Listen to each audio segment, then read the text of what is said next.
myself Niharika Kolangi. I am part of the administration department at Haldari Technologies Private Limited.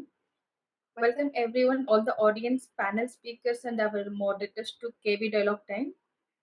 KV Dialogue is agriculture dialogue and initiative from KhetiValah. I will request our moderator Dr. AT Kishore sir to introduce our panel speakers and start the dialogue section. Thank you, Niharika. Today it is our 10th episode of KhetiValah Dialogue. While Niharika sets up the presentation deck for me and welcoming all of you to this 10th episode, KhetiValah has been doing wonderful job in agriculture industry. It's a brainchild of Shri K. Lakshman, and Haldari Technologies Private Limited is the private limited company, as well as there is a Section 8 company for KhetiValah brand. And today we would discuss about natural and organic farming.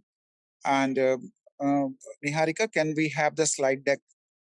This will be a dialogue session where there can be question answers from audience, and then let it be interactive, because idea is most of us know about organic and natural, but we get sometimes confused about these words, and the idea is to make these things clear and help the farming community to bring about transformation in the way that we do our day-to-day activities. Yes, thank you so much. The details of the speaker would be automatically included in this slide deck. So without wasting much time, let me introduce who we are and what we do, the things that we do, before we get into other details of the program. So the brand umbrella name is KhetiValah, and we are known for cultivating a prosperous future for farmers' welfare. And it's a product of Haldari Technologies Private Limited. And we are excited about farmers. So it's a one of a kind agri-tech company that empowers the farmers with right guidance, including financial assistance from visionary investors who are passionate about farming. We call them Niveshaks.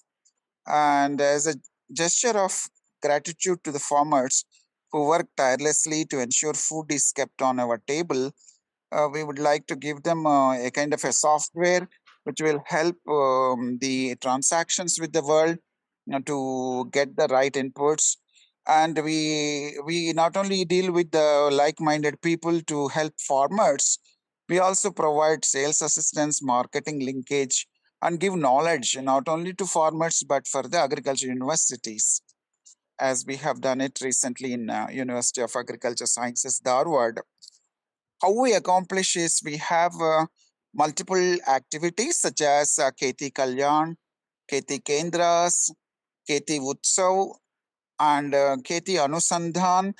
And that is to meet the like-minded individual. Like before starting the dialogue, I had a word with Mr. Reddy. And KV dialogues are what we are doing today. This is the 10th episode of KV dialogue, and we have roadmap. So we connect with the farmers, with investors, that is called Anusandhan, and we explore avenues for sustainable farming practices. And we also investigate about integration of the technologies for the farming activities.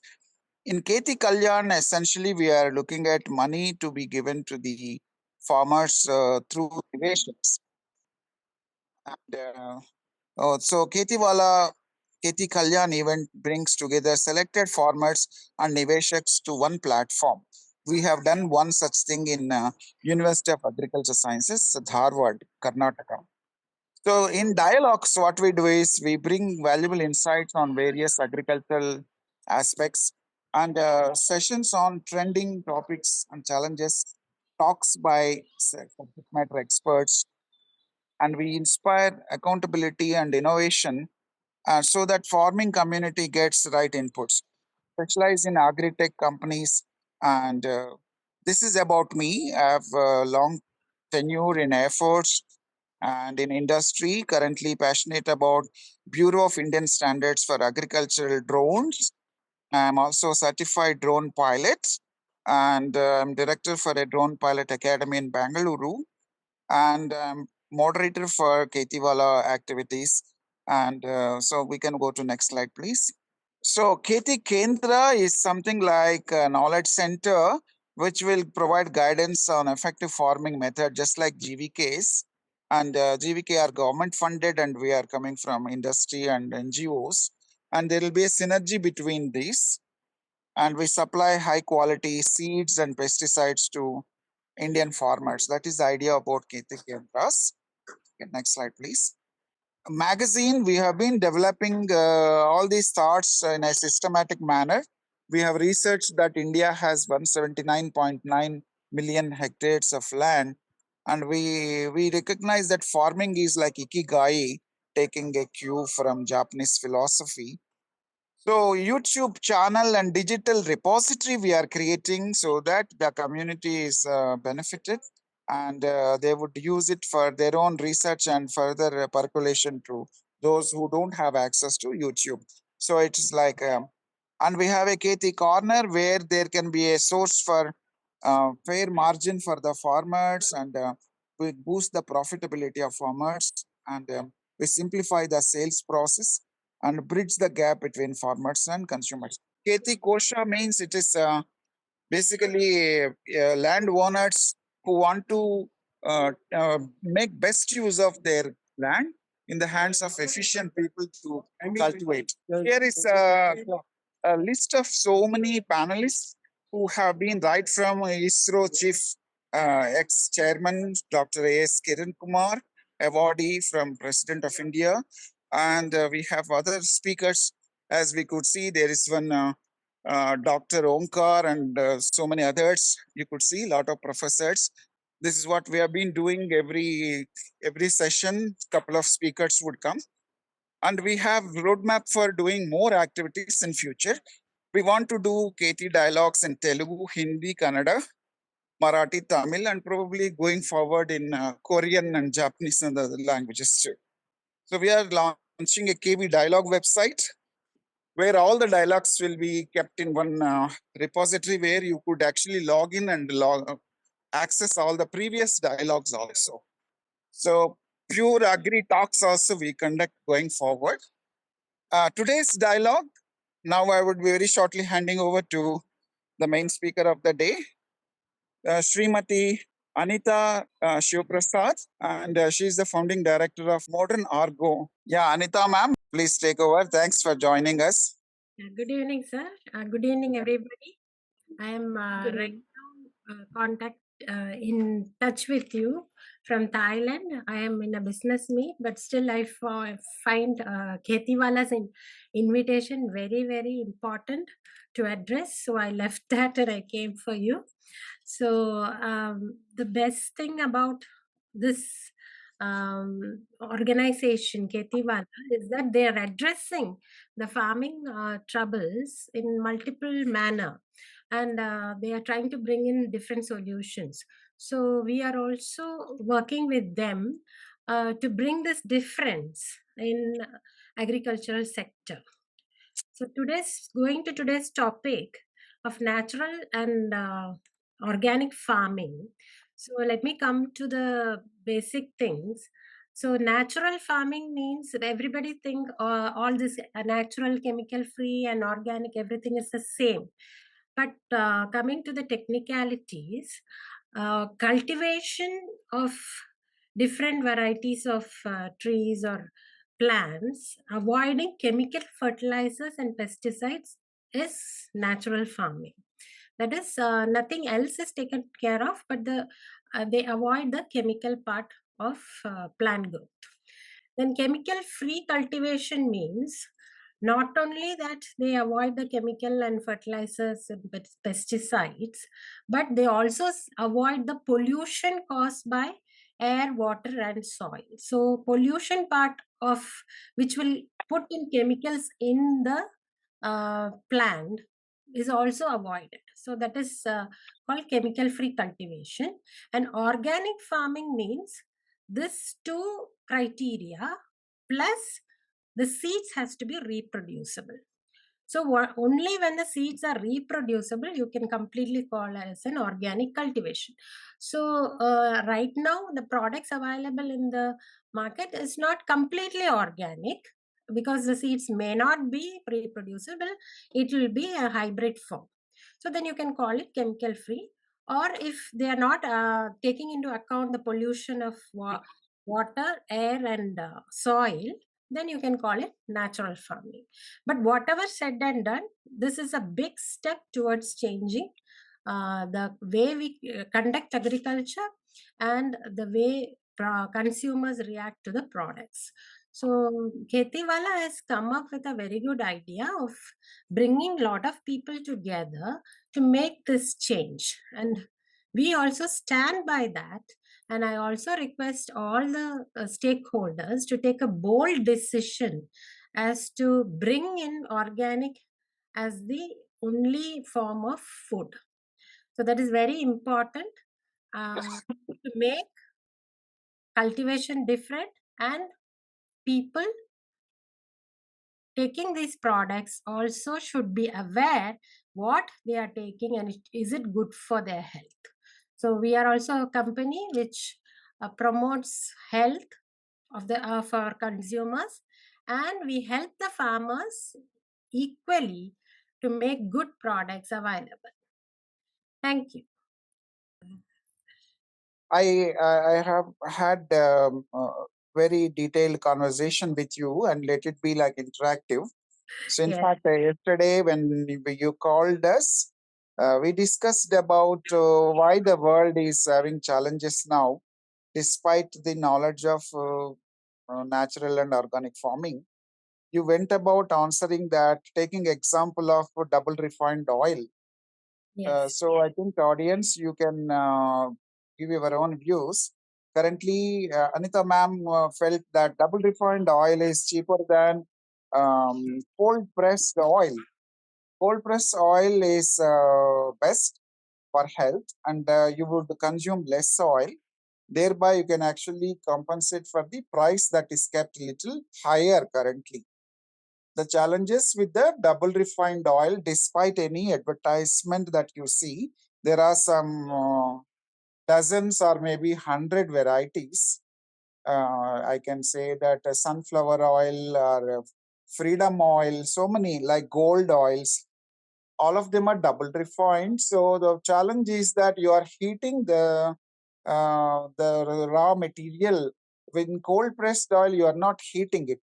So that once you are again trying to heat, once you use it, you have a tendency to reuse it. That's when there is a possibility of a lot of free radicals coming up. Free radicals are not good for health. Therefore, the world needs more and more cold pressed oil, which was the case with Indian natural agriculture scenario long back. Also, ma'am, you mentioned about the use case of turmeric powder. Turmeric, when you keep, the ants also will be usually they used to be away, but you find that ants are taking bath in the turmeric powder because the curcumin, which is the one which is most crucial, the industry is taking it away for their own business requirements. The curcumin is the one which is actually it used for cancer treatment as well. Our ancients, the natural processes were that they were encouraging use of turmeric powder when a woman takes bath to apply it on her feet, on face, on her neck, and all that. So these were the good practices. Also, you mentioned yesterday in a conversation that when you take vegan food, so even a vegan can have all the required proteins and carbohydrates and the calcium required. For example, if you take enough of the ragi rotis and ragi malt, you get the calcium, and also you have jaggery mixed with certain the coconut groundnuts. So this would give you the required nourishment for the growth of the iron and other things. And so you have hibiscus cannabis, that is gongura. These things are very good for health. So these approaches are required globally, not just for Indian agriculture practices. You are now present in about 7 different markets. One is Bangalore. You are there Yeah. in Indira Nagar, and then you are speaking from a different country. So you have presence in different parts of the world. So how do you find their local communities in terms of their appetite for organic and natural, particularly? Yes, in particularly in India, now we see a difference in the approach of customers after COVID. So now people know that health is also important. They can't just ignore it, and many of them are turning towards organic. But the only criteria that is stopping them is they do not know when we give organic whether it is actually organic or not, or whether they should go for certified products only, or is the certified product really organic. So these kinds of doubts come in their mind. So what I generally tell them is, you use and then be satisfied. See, when you use that original organic products, you will know the difference, and if you're satisfied, carry on, or try another brand, never mind, but please take care of the health of you and your family. So if each unit of the family becomes healthy, the country naturally has a very good um, uh, yes, human resources which can support the next generation. So but with economy or with health, both ways we have to adhere to natural and organic farming and bring in more products. So that is in India. But in other countries like Vietnam, Thailand, and Singapore, Malaysia, and all, they are using multiple, like even organic and non organic together. But what we have seen is their usage of urea, DAP, everything is very low, very less. And Malaysia is now directly going into plant enzymes based fertilizers or biofertilizers. And the same thing we can also do, because India has a lot of different climatic conditions, and we can turn into a food hub for the world. Because many countries, like we have Korean collaboration, and we know that they are always in fear that they will not be able to produce enough food there for their citizens. So they are branching out and finding places where they can they can give us the good technology, make food, take it back. So that level of food security fear is there. So India, where we have in this subcontinent, we have different climatic conditions, we can bring lot of different kinds of fruits, vegetables, and other grain items. So we can definitely turn this into a big or a huge lucrative business for the country also, and for individuals who are involved in it, and for the farmers, if we can produce good food instead of going with the conventional urea, DAP, and having very less micronutrients. We can shift this method of cultivation and make a very big change in the whole world scenario. So it's when we see that our customers are having genuine doubts, so how do we convince them, and how do we showcase that we can do it? Organic is not impossible. Step by step, we can convert lands, and with new technologies and biofertilizers and pesticides, we can do wonders.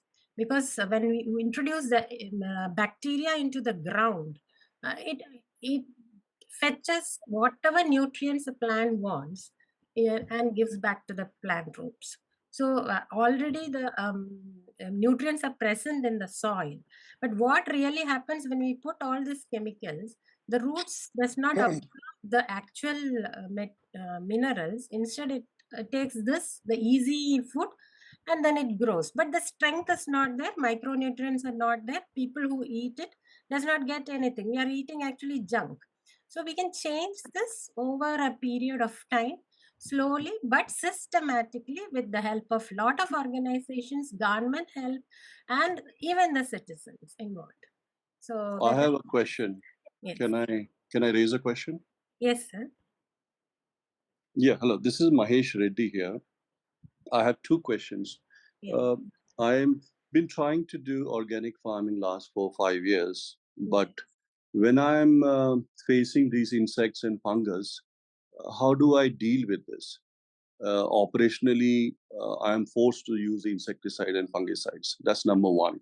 Mm. Number two question is, even if I produce organic or natural farming produce, or whichever way you define it, where is the customers ready to pay slightly more than what a synthetic produced mangoes are? What we notice is there is nobody is ready to pay the premium. So end of the day, it's already survival is at stake, and then you add bio fertilizers, you add this and that, but you are not able to make any money. So for the first question, what you're asking, say it's a very genuine thing what all farmers are facing. That is sudden attack of pests and insects. What will we do? We'll definitely. It's like suddenly you're having some issue, and immediately the diagnostics we'll go to the allopathy. We will not take Ayurveda. We'll directly go because we feel that immediate some result will come. That is natural. So but we also know this pest is going to attack this kind of things can happen, things may go wrong. So we can also make the plant internally healthy such that it can resist this pest and it can resist many of the diseases. So apart from that, we can introduce certain bioproducts where a mixture of bacteria and fungus can attack this pest from inside and outside and then kill it in 4 or 5 days such that it does not replicate or lay eggs further. So this is one method. But in the second question what you asked, you're saying about the cost factor. So the cost factor, it is actually if you use biofertilizers, the cost factors come down. It does not increase your input. What happens is the bacteria is doing the work. You have to give only very less amount. You have to feed the plants only very less, sprays only in very particular intervals. All this will be guided, and you need not spend. For example, I'll tell you the best example. What we saw is in Andhra, where the chili, for 1 acre of chili growing, they spend around 86,000 to 1 lakh for growing this chili totally for a farmer. So, but when give the biofertilizers, it reduces to 36,000 to 40,000.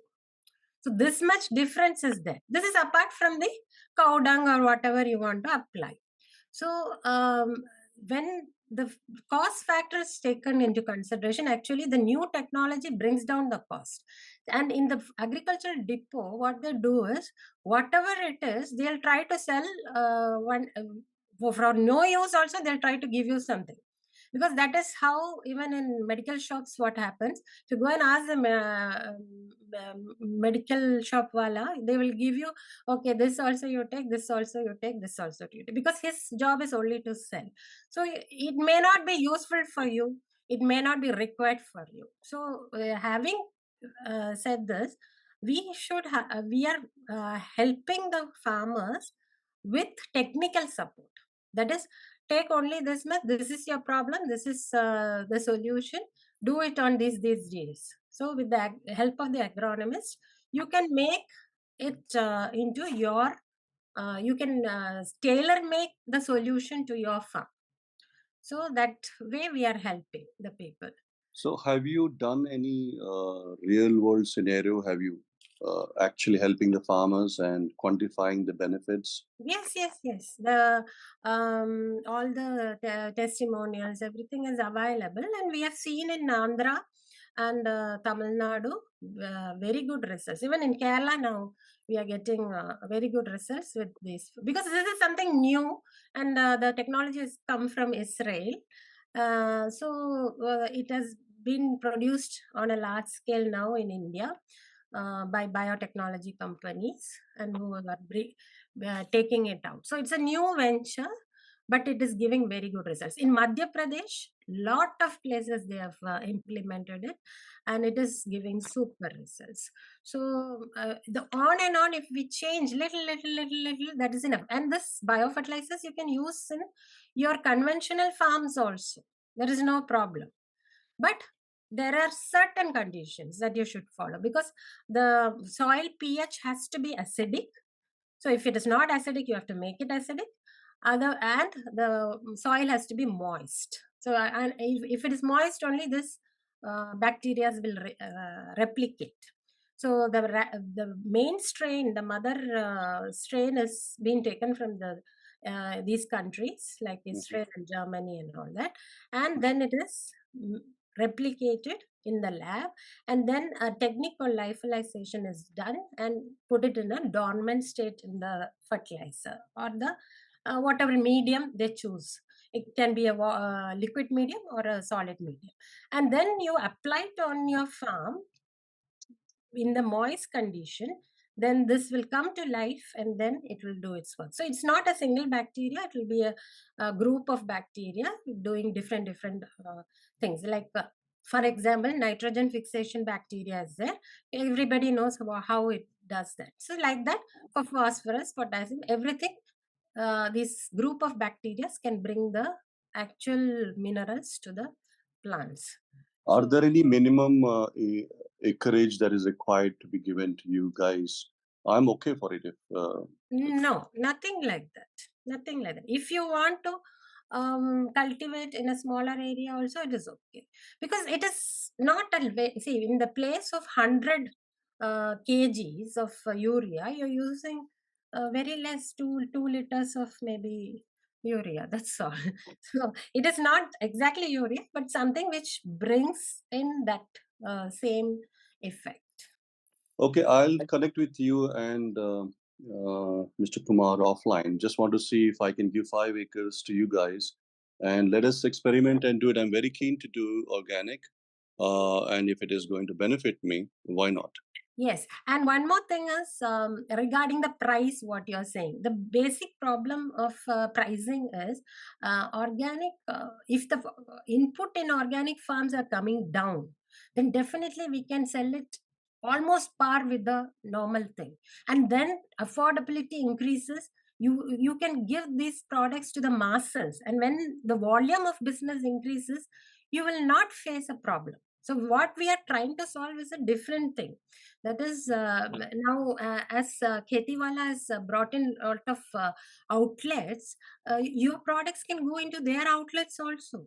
So the reachability becomes bigger, and you will not face a issue like that. Got it, madam. I'm clear. I should focus more on reduce the cost of input rather than selling at a higher price. I get the message, and if I can reduce the cost by 50-60%, nothing like it. I'm good to go.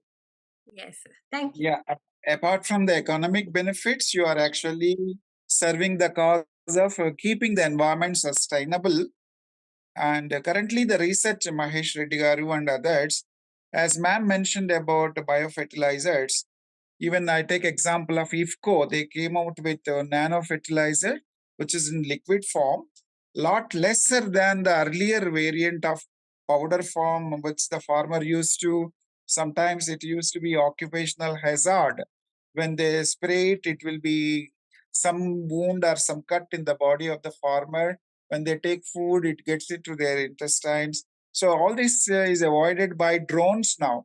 So the new approach is to use drones and use that spraying of the nano fertilizers. And just as Madam mentioned about the biofertilizers, phenoms also can be used, which will selectively decelerate the sexual activity of these harmful things. And you put a bio trap, and so you will suppress their multiplication. and therefore you don't need to use en masse entire agricultural area, but only do a precision farming like thing by using artificial intelligence, machine learning also. And Yes, pheromones I'm also using, but just to correct one point, I understand Nano was a great story a few months back, but I believe the latest news is Nano was a disaster from IFCO, and they've been told not to use it because it's wrongly, the research was done wrongly, and they have raised their hands and said sorry. Oh, okay. Yeah. I have one more interesting thing to share because this is a community discussion. One drone was used and it was wrongly spraying.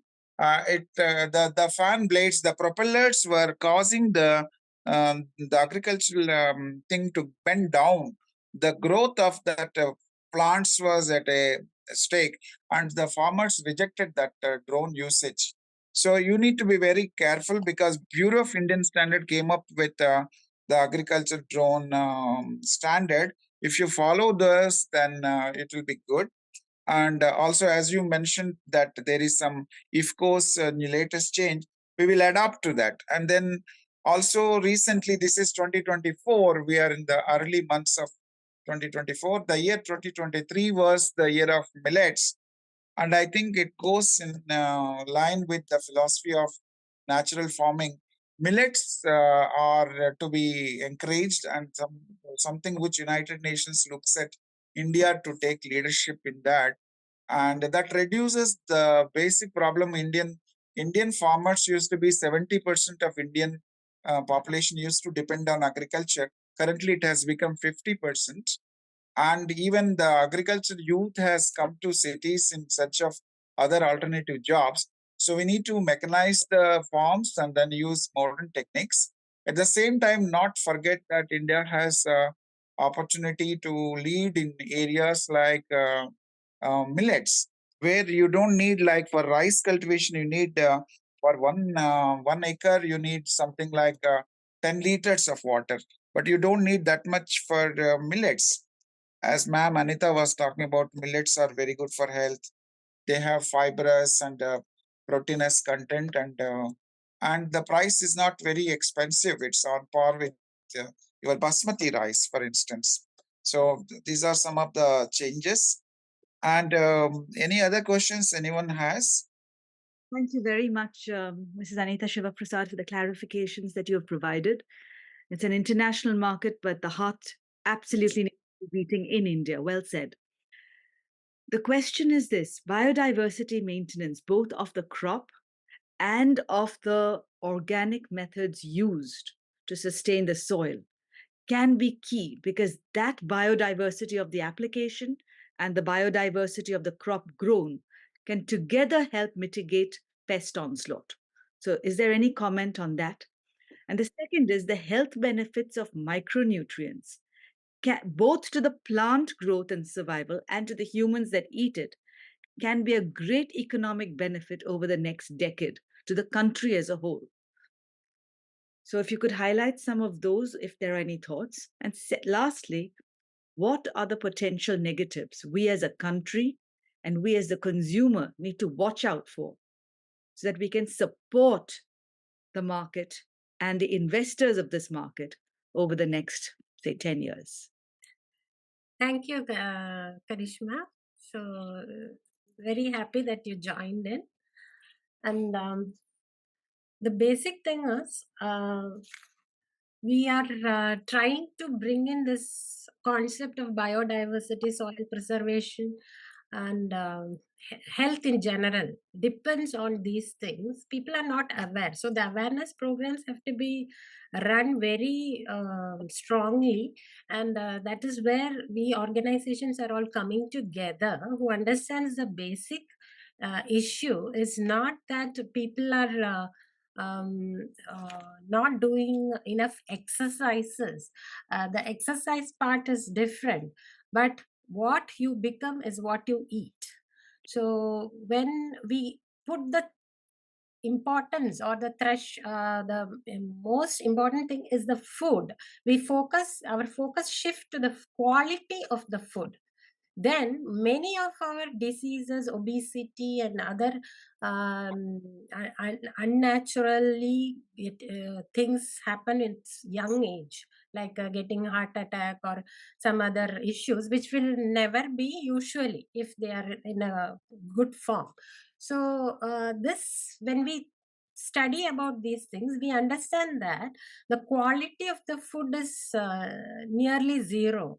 So if you eat nothing to nourish you, your energy levels come down. And when your energy levels come down, you are not fit to do anything, think properly. Your even your mind is clouded. Your hormones goes for a toss. All these issues are caused by this simple thing that we are not eating the right food and the right nutrients. So this has even caused mental issues among youngsters. It's not always stress. Stress is there for everyone. Even in the caveman's time also, stress was there. When is the next animal going to eat me? So the stress was there always. It's not that today one special stress is caused, but the way we handle stress, we are not able to handle stress because we are not energetic enough to think in a proper manner with clarity. So the human psychology itself is getting affected by the food we are eating.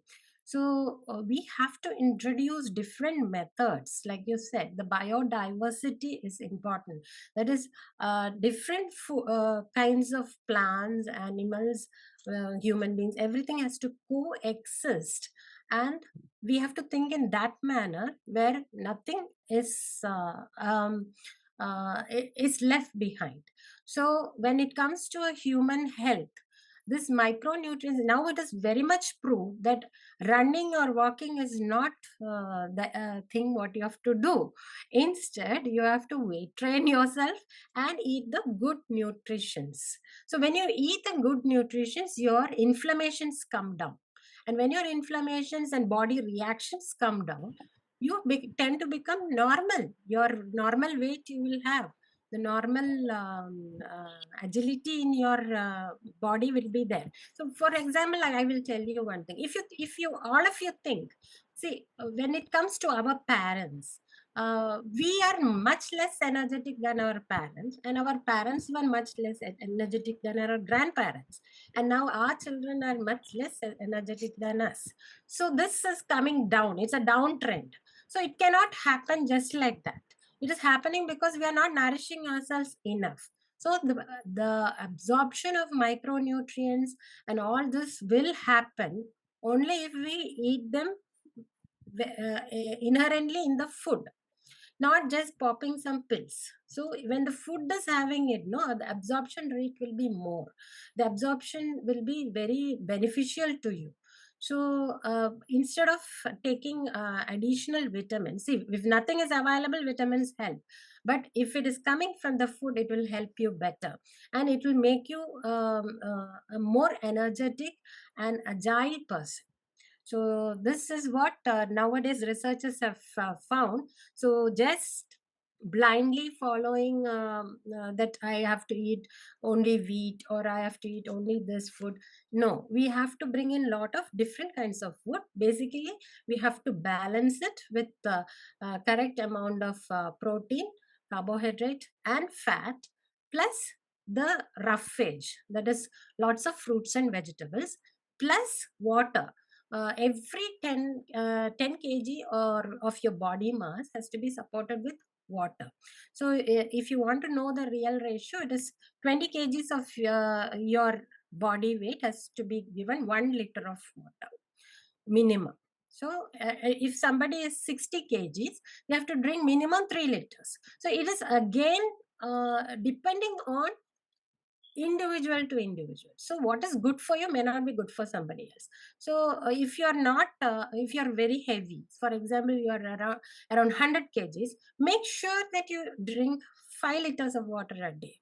So these things is to flush out all the toxins, and that is why the roughage is also important. The fiber is important. All this is even the micronutrients are important, such that the body does not become tired. And when we become tired, we become grumpy, our thought process will not work properly, and all these things, most of the clashes happen because of all this. So it's a very interesting topic to study on. And the potential negatives is what I am telling you, that see, as humans, we are not able to coexist in the nature. We are not able to coexist, and as such, as community also, it's very difficult. So all this things, if we put in place, we give the importance, we shift our focus to the most important thing we have to do, then I think lot of things can be solved. Thank Thank you. you so much, Anita. In fact, I just want to add a few words to summarize. Say, pizzas and burgers are unhealthy food. And when she mentioned biodiversity, I give an example. If you today take, let us say, the green capsicum, next day try yellow or red. So by that, you get more and more nutrient and more antioxidant qualities in that. So nature is already giving you like a beautifully colored fruits and vegetables. And so we can actually sustain and follow the nature. Our ancient Indian practices are good, and they are a message for the world. And leaders like Anita ma'am, in fact, could you throw some light on your bows and arrows where you are a leader at, and also a little bit about your GBC to bring a sense of completion to you, ma'am? Talk about yourself. Yeah. Yeah, Bow and Arrow is an organization founded in the 70s, where that NGO is helping the tribal people to bring in good farming practices and a lot of other issues which they face as farmers. And the whole tribal community also does not believe the city people. So it is very tricky. And this bow and arrow organization were able to instill trust in the scientific methods or other knowledge that we impart to them to make a better product. So Bow and Arrow has offered me this executive position where I can contribute to them, and it happened recently with a lot of inputs to the community, and also a direction where they can take it forward. And regarding GBC, that is GBC is Gayanki Business Center, opened in Mumbai nearly 12 years before. It is Gayanki is a province near Seoul in Korea. So Gayanki has the maximum number of businesses or plants. For example, Hyundai, then LG, Siemens, Kia, all these big players are from Gayanki province. So they have a very technologically developed province there. But the issue is when it comes to food, they are having a little bit of doubt because anytime North Korea can attack South Korea and there can be a war. So that is the fear they are having. So what they are doing is they have developed technologically lot of machineries and things which help the farmers to develop good food, even seeds, a variety of seeds, and all the equipments, farm equipments, things like that. So now they want a partner country where they can give all this and get those people, make food for them and for the country also, for that partner country also. It doesn't matter. It's not that all the food they make they want back. So they want a particular portion, and remaining they can give it to that country itself. So the best part in this is we are acting as an intermediary where our farmers will be getting good seeds, good equipments, and good technology to improve their farming. So farmers need a lot of support. So this support we are bringing in this manner, and the seeds which they get, they can use it in their field. make the products, and portion of it they can sell off back to the country, back to Korea only. And the remaining, if they want, they can take or they can sell it. So it is a very win-win situation for both India and Korea. So here we are giving inputs to the farmer, saying that, okay, if you are having, for example, we met a farmer in Mahabaleshwar who are growing strawberries, and he is willing to take these seeds and put get better quality strawberries. So already his strawberries organically done, already his strawberries is very good, but he wants to make a better product. So maybe he will not use all his farm, but divide it and use this seed and see. And the inputs like what we give, the biofertilizers and the other machineries, what they want, all these things we can give, and then help them grow it. And then once it has come, we can give back, export it. So he becomes an exporter. He does not have capital constraint there. He's making money out of it, and for the next one he does not require any other help. He does not require any loan. So he is becoming sustainable. His business or his farming is becoming sustainable there. So this is the kind of help which through GBC we are doing. And we also have rice sorting machines and things like that, where one machine which is not very bulky can de-stone, sort and polish rice. So this, when we talk about rice sorting, what happens is this whenever the paddy is ready, the farmer takes all of his paddy and give it to the miller, where they dehusk and polish and make it into sacks and give them to the market. So in this process, what happens is all his that is his entire paddy has to be given at one time. He cannot give it separately, because the miller wants a bigger quantity to mill. So, and one another problem is when he's milling these rices, if for example first lot he was using, he was putting sona masuri, second lot he is putting basmati.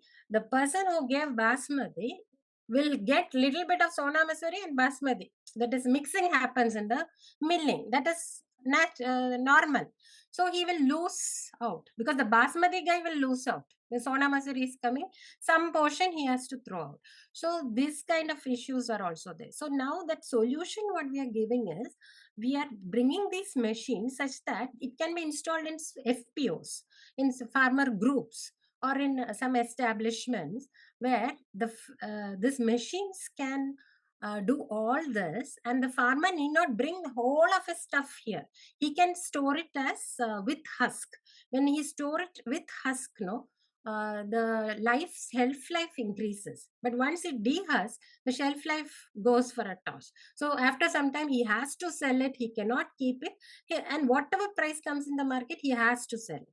But now he can wait for the price. When he gets the right price, he can dehusk and polish, single polish or double polish, whatever he wants to do, he can sell.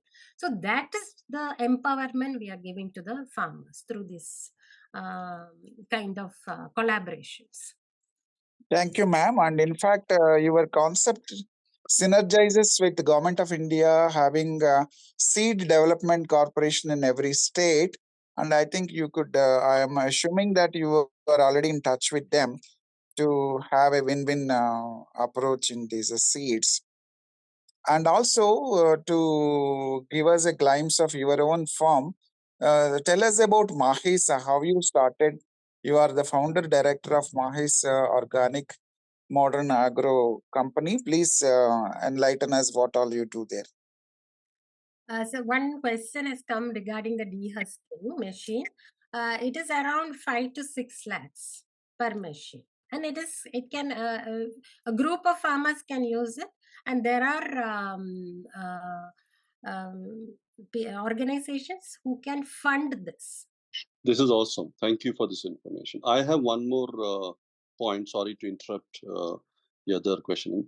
I was thinking that why can't we have a system, a small machine, by which you can dry the paddy in a smaller quantity and presently the farmers, particularly during November, December, say for example, I did 10 tons of paddy. I had to put it into the soil and waited for 28 days to dry it. And there was moisture, there were rains, there's covering, and so much of labor has gone. So I was wondering why we can't do a system by which you have a roller sort of thing where heat is produced and you put the paddy and it dries off in few hours and then you keep moving and keep adding and getting it done in a shorter period of time. Yeah, yes, that is one way of doing it. You can also have a hot air, or you can have dryers to do this. So that we can definitely give more solutions for drying, because depending on what condition, what quantity, and what how much place is available, we can give. I think this would be a big favor for the entire nation if we come out with a very decent idea on this. I don't think it would cost much, and a group of farmers can collectively do that. It's so much of labor cost that will be saved. Yes, sir. Yes, sir. Definitely, sir. So coming to my case, actually, what happened was, I I'm a computer engineer by background, but for 20 years I did not go for work. I was looking after my child and the house and everything. But on and on, this particular problem was hitting my mind about, because I always read newspapers. So farmer suicide, this, that, farm issues, then health issues, because I used to constantly read about these things. And while reading, I got this main question: why so many issues are coming all at once to multiple people? And for example, thyroid issue, diabetes, and things like that, which is every family will have. Every family, one member at least will have. So why this is coming so rampantly? And why, despite government giving all kind of support system to the farmers, why farmers are having this difficulty in fund, or not able to repay? So all these things made me think, and I understood that. I went deeper into and researched on these problems. Then I understood that actually the government is not supporting the farmers, they are supporting the MNCs who give them this urea, DAP, seeds, all these things. All that goes into the farm is not by the farm. It's by other companies, big companies. It's same like pharmaceuticals. What is happening? So, if the farmer really had control over anything, he would not have become poor. That is the truth. He does not have control over what the input. He does not have control over the market, and he does not have any control over the nature. So nothing is predictable in farming, and it's a high risk job and high intensity of labor. So now in this scenario, I thought citizens has to come up with some kind of solutions. And in the customer sides, like people like us, I find that lot of ladies were getting PCOD, which is not regular. In my mother's time, I have never heard of anybody getting PCOD like this. That is polycystic ovarian syndrome. So that made me think, see, why people, lot of ladies are getting this, and very small children, even around 20s, even children who are just born. All these things is not never normal. So I understood that there is a white elephant sitting in the room and nobody wants to address it. And I thought that we have to do something about, somebody has to do something about it. Maybe it's a small step, it's okay, but we have to make people think of these issues. Maybe we'll get better solutions as collective brains are working. We cannot go to the government and say, "Oh, you should do," because governments never help anybody, they help themselves. So what, why can't we do it ourselves? So that thought, uh, I discussed with a lot of people, and they said, "Yes, ma'am, there is nothing available to bring everything together." That is correct. And what you're saying is also true. We don't have neither good food, nor the people who make them are happy, nor the people who eat them are happy.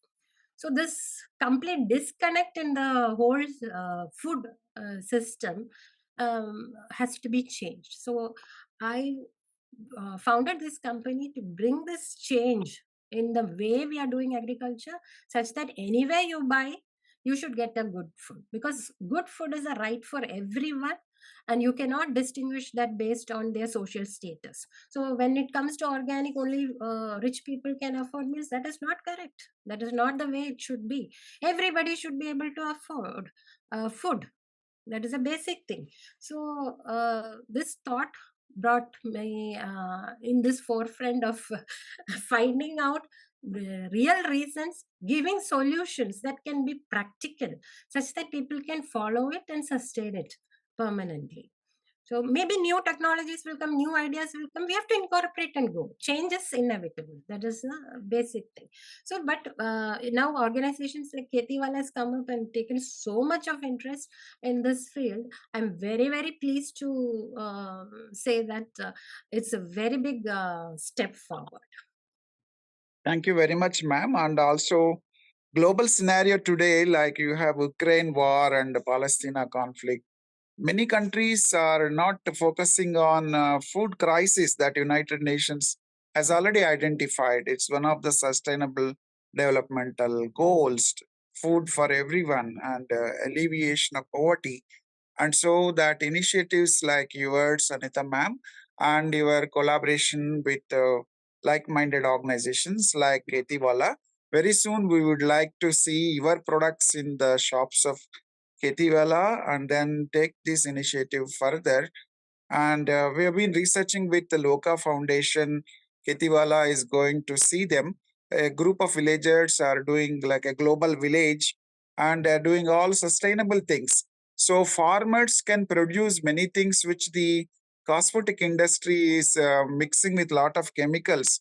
So when we take bath, we feel good about it, but the water that is becoming a wastewater is adding more and more polluting the mother nature. So what villagers are doing is to do some soap nut and then hibiscus rosa sinensis, that kind of things they are producing. So I think, as ma'am said, food itself should take care of our health. And similarly, the way of how we use our face mask, they are using multani mitti and then soap nut. So this kind of approach, it synergizes. So I think I would like to welcome you also, ma'am, to see that model global village and see all these efforts of organic and natural farming. And the also wherever feasible we use advanced technologies like AI, ML and UAVs, and then take this industry to the global level. I think India is in a very good position now.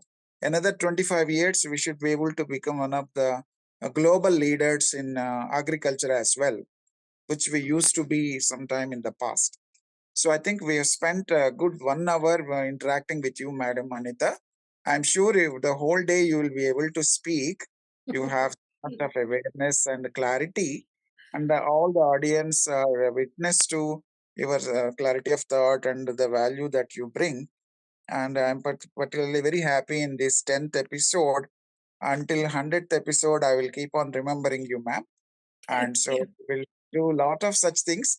KhetiValah has aspiration to do a world record breaking event called Kheti Conclave, where some 768 speakers will come and speak round the clock, 30 minutes, one speaker, 48 speakers a day, 16 days continuously.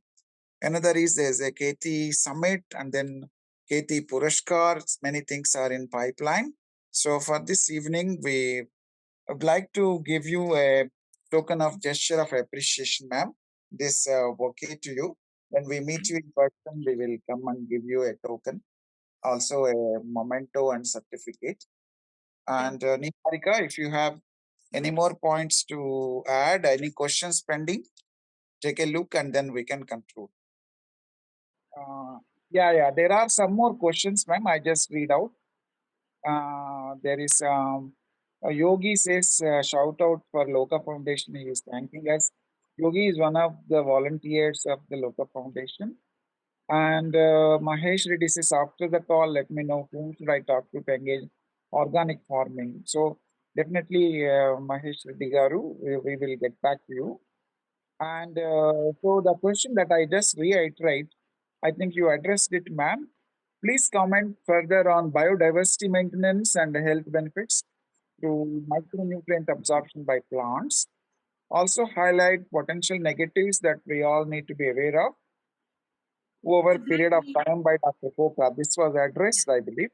If there are any more questions, team, let us know, else we can conclude now. Next dialogue, the Loka Foundation will give us the idea about villagers making agricultural products or daily use products like tooth powder, face mask, shampoo, and other things. Thank you very much, everyone, for joining and appreciate your time. Thank you. We will meet again in another dialogue for 11.